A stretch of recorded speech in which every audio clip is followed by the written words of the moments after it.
Okay, so this is a bit of a departure from the game dev thing, but I couldn't help myself.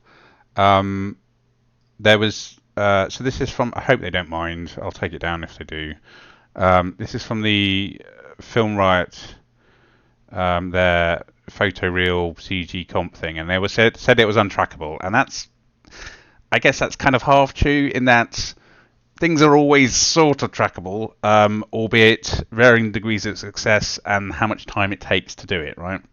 And that if it doesn't track well, then it's going to take time and therefore it's going to be expensive, right? Is the truth of the matter.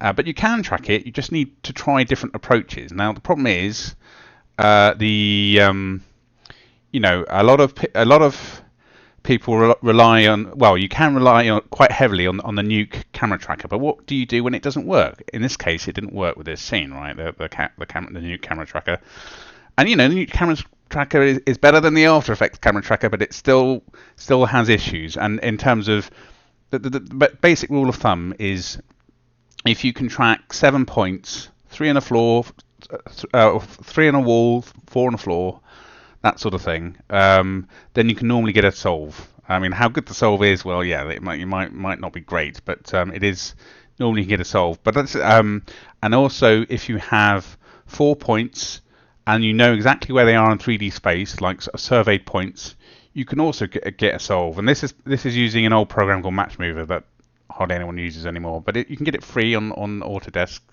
their thing, and then there's also 3D equalizer, which can do 6 points. So as long as you get 2 points on the wall, four on the floor, or three on the. So you can always normally get a track. It's just that the quality of the track. But more recently, there's been Geometry Track has been around for a number of years, but now there's this very cheap plugin from Keen Tools, which you can also get for Nuke, and that's kind of handy, called the Geotracker. And I was thinking, I wonder if the Geotracker can do it, because the sort of law of averages, okay, it's water and it's moving and things and whatever. But if you're, it's a bit like a planar tracker, but in 3D, I suppose, right? So I've built this basic proxy geometry. Well, first thing I did before I do anything, go in, get a copy of FSPy, it's free, and then you line.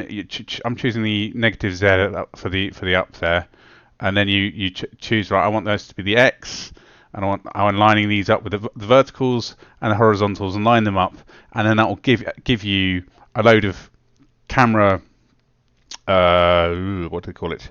Intrinsics.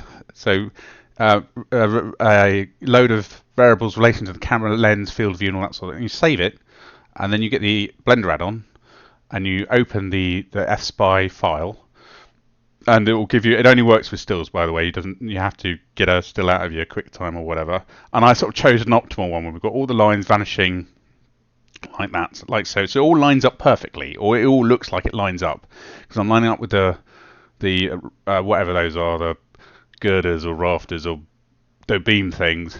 And so then I built in some proxy geometry, and we got this sort of slight slope going up, as you can see. So I just started with a little bit of the chunk, right? And then so then you get the, oh yeah, so this is the Keen Tool geometry tracker. So just add that in your add-ons. It's a 20. It cost me £21 or something. That's including tax. It's like 18 pounds without tax. I don't know what that is in dollars.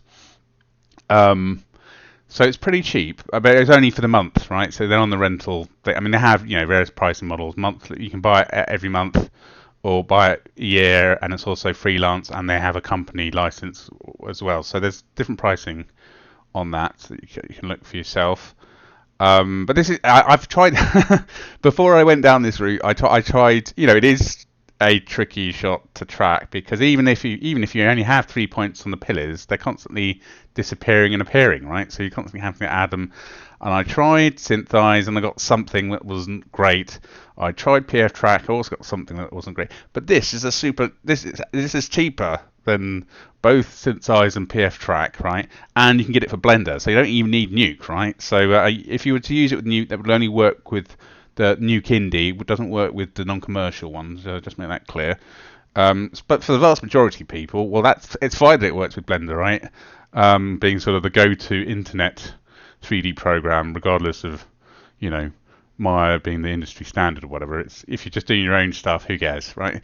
But also, ultimately, if you just use it as a camera tracker, who cares, right? Because you can always save this out as an FBX and get it um, into Maya if you like, right? So I'm pretty pleased that this works. Anyway, but as you start, you load in, the F-Spy scene, build some basic geometry of what you can see. I just initially started as one chunk here, right, and a bit of a slope and everything, and then you set it all up, and that you're referencing the QuickTime. You've got a path where it's analyzing the file to, and then you set it to camera and select the object as well, the plane object you're creating, and then you click on Start Pin Mode. And also I did a alpha channel, or just a black and white mask in Resolve, I think, just to mask out the guy. And then you just go track forwards, and it tracks forwards, and then track backwards. There's various polishing things and whatever. I'm not going to go into too much detail because I just wanted just a super quick, and this just didn't take any time at all. So that was the thing. It's like, well, if it doesn't take any time at all, then this was untrackable in Nuke, right?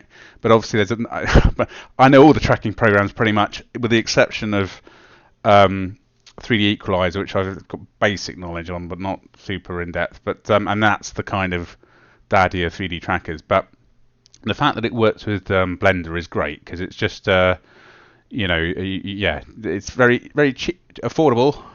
It's very accessible. So you don't need. Yeah. Anyway, so it is trackable. I'm pretty happy with that track. I mean, I'll play it for you. Yeah. I mean, that tracks pretty well, and plus you don't see the robot's feet. So even if it doesn't stick 100%, which it does stick pretty well, yeah, you can, and the secret is you've got to get the lens correct so that the vanishing points line up, and as you can see, there's lining up with the reflection of the bridge and everything. So I'm pretty happy with that. But I just thought I'd make this quick thing. Like I say, if they want Film Right wants me to take it down, I will. But it's just yeah, I just wanted to show that you could track it, and you don't need a fancy tracking program to do it either. This Geotrack, and they're planning to bring out Geotrack for After Effects as well, which is pretty cool. But I prefer using it in Blender, and of course it's cool. I guess you can use it in Nuke as well if you have the indie version. Okay, that's it.